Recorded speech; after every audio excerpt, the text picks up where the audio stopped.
Macam tu dia bising, wah dia atas, tu imam lupa surah. Lupa. Pasal apa? Bila jadi lagu tu tuan-tuan, otak kita dah duduk dah sana. Itu sebab ada larangan kita bila lepas semayang wirid ni tak mudah. Pasal apa? Inilah dia punya sebab dia. Bila kita lepas semayang wirid kita derai. Orang yang main lambat ni, dia duduk semayang di belakang jemaah apa ganggu. Hari kena kat orang kita tak tahu, hari kena kat kita. Hari kita pergi lambat sampai tu imam lepas semayang wirid deras ni. Kita duduk semayang di belakang dia celaruh habis. Pasal apa? Interference. Gangguan tu. Maka atas sebab inilah dalam ajaran sunnah dia tak bagi deras wirid lepas semayang ni, dia tak bagi. Wirid masing-masing. Wirid itu ada, tetapi tidak dalam form yang kita duk buat hari ini. Bukan pasal apa? Pasal tak mau ganggu orang semayang di belakang. Itu tujuan dia. Gangguan tu tak mau. Dia lari. Kita punya concentration semayang, khusyuk kita habis. Muslimin dan muslimat yang dirahmati Allah sekalian. Itu benda dia. Apa pandangan tentang imam berwirid kuat selepas solat berjemaah, sedangkan pada masa itu masih ada lagi makmum masbuk yang belum selesai solat? Dengar molek. Masalah zikir lepas mayang ada dua kaifiat. Yang pertama, pandangan yang muktamad dan yang paling ramai, iaitu zikir perlahan. Perlahan ni lagu mana? Subhanallah, subhanallah, subhanallah, subhanallah, subhanallah, subhanallah. Sekadar imam dengar di telinga, makmum dengar di telinga. Pandangan yang kedua, zikir kuat. Zikir kuat ini, kata Imam Syafi'i, jika imam tujuannya nak ajar para makmum, maka boleh dan sunat. Kerana dia ramai belakang mak lepik, orang-orang muda baru mari semayang jemaah, ramai lagi tak erti zikir, tak erti ayat kursi. Imam pun buat kuat supaya budak-budak muda ni boleh belajar. Memang mudah belajar pun kalau kita lepas semayang kita jangan bangun balik lagi, kita wirid ngentuk imam. Derah boleh. Jadi imam pun baca kuat sikit. Allahu la ilaha illa huwal hayyul qayyum la ta'khuzuhu sinatun wala naum. Hukumnya tak ada masalah, boleh. Subhanallah, subhanallah, subhanallah, subhanallah. Tu zikir kuat dia panggil. Perlahan ni subhanallah, subhanallah, subhanallah, subhanallah. Kemudian yang dilarang ialah bertepik atau diangkat terlampau kuat. Nampak? Kerana boleh mengganggu. Ada orang semayang ni, subhanallah, subhanallah, subhanallah. Orang tengah semayang kadang-kadang terganggu. Faham? Jadi tahulah qadar mana yang boleh. Boleh tak berzikir berdiri? Jawabnya kalau tak boleh, dia hukum al-aslu fi kulli amrin al-ibahah. Asal bagi tiap-tiap segala benda dia halal dulu. Siapa kata tak boleh, dia kena bagi dalil. Batu siapa kata boleh, dalil minta dalil. Al-bayyinatu 'ala mudda'i, keterangan atas orang yang mendakwa tak boleh. Siapa kata benda ni haram, kena mari dalil. Tapi siapa kata benda ni boleh, tak perlu buat mari dalil. Faham? Dia kaedah ni asal dia boleh dulu. Jadi nak kata tak boleh mesti ada dalil. Mana dalil mu kata tak boleh minum arak? Ada dalil? Wala tashrabul khamra. Tu dalil. Jangan minum arak, Nabi kata. Baru betul. Tapi kalau kata boleh minum air tokat ali, orang ni kata haram. Mana dalil haram? Bukan dalil atas kata boleh. Jadi berzikir boleh tak berdiri? Allah sebut dalam Quran, wazkurullaha qiyama wa qu'uda. Faham? Jelas dah situ al-ayat. Sebutlah Allah, maknanya berzikirlah Allah dalam keadaan berdiri. Ayat Quran lah tu, faham? Wazkurullaha qiyama wa qu'uda au ala junubikum, ataupun melentang boleh, melerak boleh, nyambung boleh, mengiring boleh berzikir anytime, any place. Senang gitu. Batu kita habis mayang, dah wajib berzikir sama imam. Dalam mazhab Syafi'i, afdal kita berzikir dan berdoa bersama imam. Afdal imam selesai baru kita balik. Tapi kalau kita ada kerja tak ada masalah. Assalamualaikum warahmatullahi wabarakatuh. Assalamualaikum warahmatullahi. Kita pun terus ambil motor, Kita atas motor baru kita berzikir. Nah, Astaghfirullahalazim, astaghfirullahalazim, astaghfirullahalazim, alladzi la ilaha illa huwal hayyul qayyum wa atubu ilaih. Siapa tak bilik depan tu subhanallah, subhanallah, subhanallah, subhanallah, subhanallah. Nah, siapa bandar Melaka? Nah, Allahu akbar, Allahu akbar, Allahu akbar. Nah, orang sebelah tengok pelik ni. Nah, Allahu akbar, Allahu akbar, Allahu akbar, Allahu akbar. Tengok apa tengok? Ni. Tak ada masalah. Tengok apa zikir lah.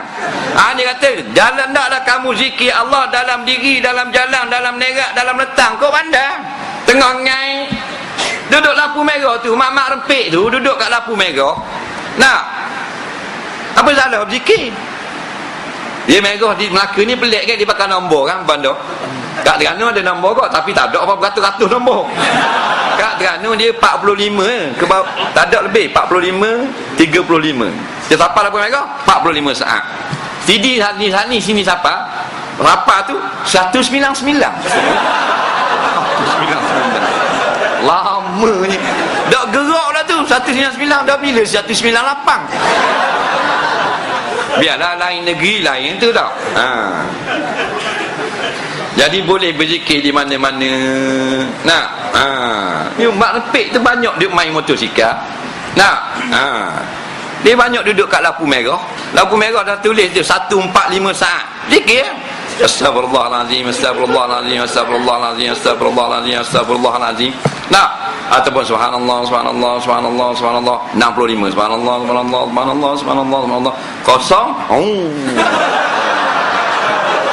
Sebut lagi rempik. Dah dapat pahala.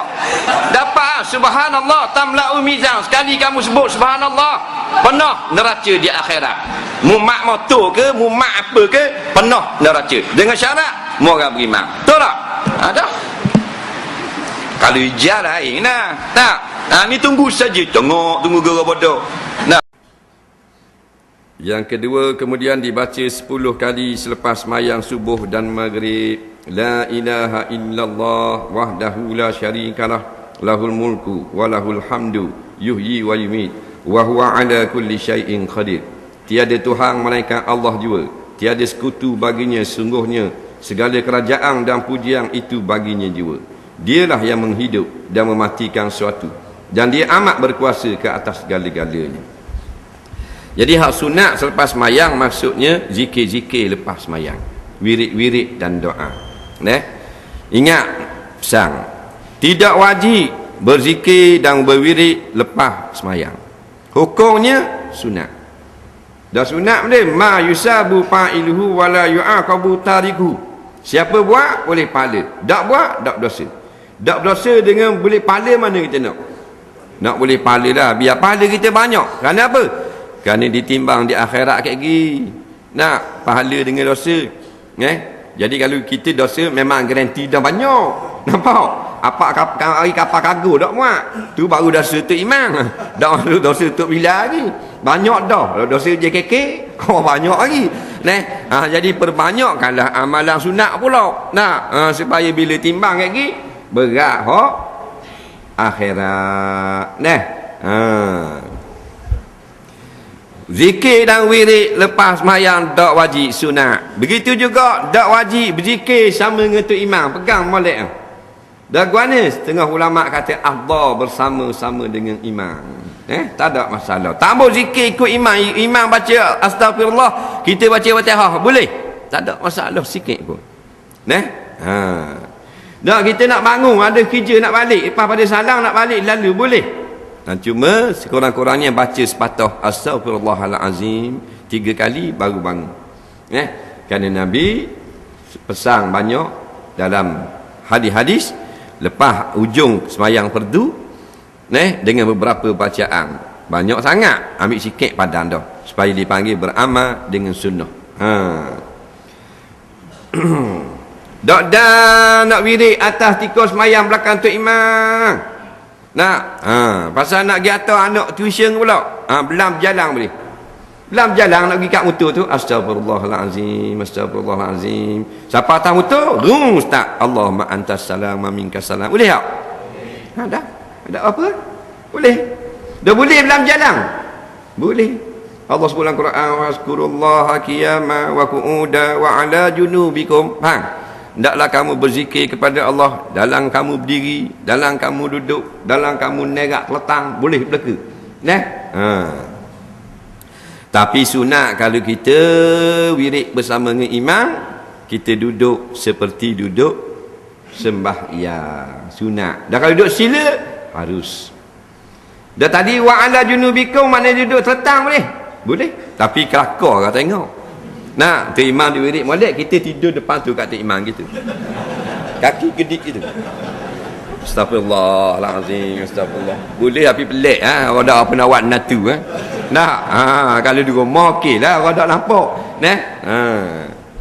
Jadi boleh belaka, belang baik motor boleh, bawa gohit lori boleh, bawa steering boleh, zikir belaka.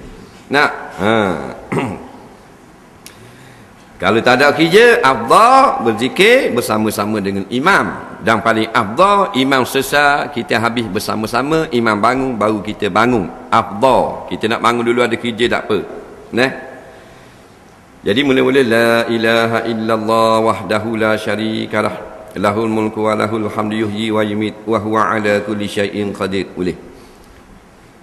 Kemudian dibaca astaghfirullahalazim 3 kali. Aku memohon keampunan kepada Allah yang Maha Besar. Setengah riwayat astaghfirullahalazim dulu. La ilaha illallah kediang. Boleh belaka. Allah tak tanya guana astaghfirullah kediang. Ni nombor 2, ni kediang. Dah. Sebutlah Allah. Nampak banyak-banyak wazakirinallaha katsiran wazakirat. Allah sebut dalam Quran. Dan laki-laki yang menyebut Allah, dan perempuan-perempuan pun yang menyebut Allah. Paling kurang astaghfirullah. Kalau astaghfiru tak jadi. Aku minta ampun kepada siapa? Tak pun banyak. Lembaga pengampunan mahkamah tinggi. Astaghfirullah, aku minta ampun akan Allah. Sunat wak mari jangan naat, iaitu Al-Azim. Siapa Allah? Tuhan yang Maha Agung. Mana lebih afdal, wirid dulu bersama imam atau bangun solat sunat dulu? Dengar molek. Tidak wajib kita wirid lepas mayang sama dengan imam. Tidak wajib kita berzikir sama dengan imam. Tidak wajib kita berdoa sama dengan imam. Tidak wajib kita duduk sama dengan imam. Maknanya lepas salam kita boleh balik, kita boleh wirid, kita boleh zikir. Imam zikir panjang, kita boleh zikir pendek. Imam zikir pendek, kita boleh zikir panjang. Imam balik, kita boleh duduk. Imam duduk, kita boleh balik. Tak ada masalah, kerana solat telah selesai. Yang tak bolehnya salam dulu dari imam. Faham tak? Jadi dah kita dah imam salam, kalau kita salam, selesai lagi. Selesai. Maka waktu perkara tu harus bagi kita. Cuma ulama-ulama kata afdal, bila imam belum bangun, kita jangan bangun lagi. Mengikut perbuatan sahabat, Nabi bangun, barulah sahabat bangun. Tapi bukan berdosa pun kalau nak bangun. Dah kalau tak imam wirid lain, Allahumma antas salam wa minkas salam, kita boleh tak wirid lain? Boleh. La ilaha illallah, la ilaha illallah, boleh. Tapi ingat, imam adalah pemimpin di dalam majlis tu. Jangan kuat daripada dia pula. Ada gak jenis bodoh tak tahu benda. Imam ramai-ramai subhanallah, subhanallah, dia belakang la ilaha illallah, la ilaha illallah. Ni menyakit tak pun molek. Dan mu nak wirid lain, perlahan dah lah. Bang, jangan ganggu majlis orang. Imam baca doa, kita dah amin, boleh? Tapi kalau kita amin kan, afdal, tu saja. 2-3 minggu ni sibuk tarekat Naqsyabandi. Buatnya cerita ni, jawabnya tak ada. Cerita ni nak mengubahkan kita yang sudah terkena membayar cukai, nampak, yang membebankan rakyat. Cara dia dibuat satu cerita yang kita akan lupa yang kita ini sudah kena zalim. Faham tak lagi? Ini mainan belaka. Jangan marah, tolong khabar. Dalam bab cukai membebankan rakyat ni tak ada parti, semua dizalimi. Faham lagi? Lebih-lebih lagi orang kampung, orang yang pendapatan rendah. Orang pendapatan tinggi tak ada masalah. Minyak bagi dia RM10 seliter dia bayar. Gula RM15 sekilo dia boleh bayar. Gaji RM10,000. Faham? Kita yang gaji RM1,000, RM2,000 anak ramai pula. Faham? Tu cerita dia. Cuma nak raya tarekat ini, tarekat Naqsyabandi, tarekat yang mu'tabar, yang disebut di dalam hitam putih fatwa tentang sesatnya ini oleh JAKIM itu ialah tarekat Naqsyabandi Aliyah, bukan Naqsyabandi. Faham lagi? Tapi kita hak bodoh ni kita umumkan untuk fitnahkan semua tarekat-tarekat. Akhirnya yang baik pun kita sapu bersih. Bandingannya dengan orang yang bermazhab Syafi'i, contoh, faham? Kita katakan bermazhab Syafi'i, semayang 5 waktu, ada minum arak, mazhab Syafi'i ke? Bolehkah kita hapuskan mazhab Syafi'i dengan ada sebahagian hak minum arak? Tak boleh. Faham lagi? Ahli sunnah wal jamaah belaka satu Malaysia. Yang baru ni tolak hudud, menentang hudud habis-habisan, ahli sunnah wal jamaah. Adakah kita kena bubarkan ahli sunnah wal jamaah kerana sebahagiannya tidak suka pada hukum hudud? Ini kena baik. Naqsyabandi ini umum.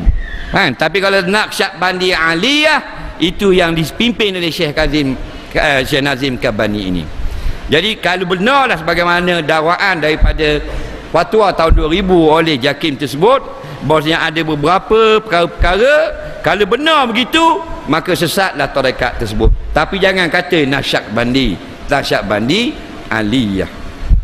Ini difitnahkan pula beberapa orang ulama-ulama, letak gambar orang sesat dan sebagainya. Contoh, letak gambar yang tak sesat supaya rakum habis. Ini permainan belaka. Faham? Hati-hatilah kita. Bahaya kita ni. Sebab yang bertarekat dengan Naqsyabandi ni ulama-ulama besar-besar seluruh dunia. Kalau kita bilang, habis dengan bilang nama dia malam ni. Faham tak? Jangan kita pukul locong lagu tu. Nampak? Bila anak kita seorang saja yang buat salah, jangan kata satu keluarga itu jahat. Anak dia seorang saja yang mencuri, apa yang mungkin takat dengan ayah dia pula apa semua. Begitulah dengan masalah ini. Berhati-hati bila terkena kepada perkara yang berkait dengan orang Islam dan ulama-ulama, jangan panjang lidah, jangan laju sangat. Faham? Dan kan kalau kita hina binatang pun kita masuk neraka. Apatah lagi kalau berkait dengan agama kita sendiri.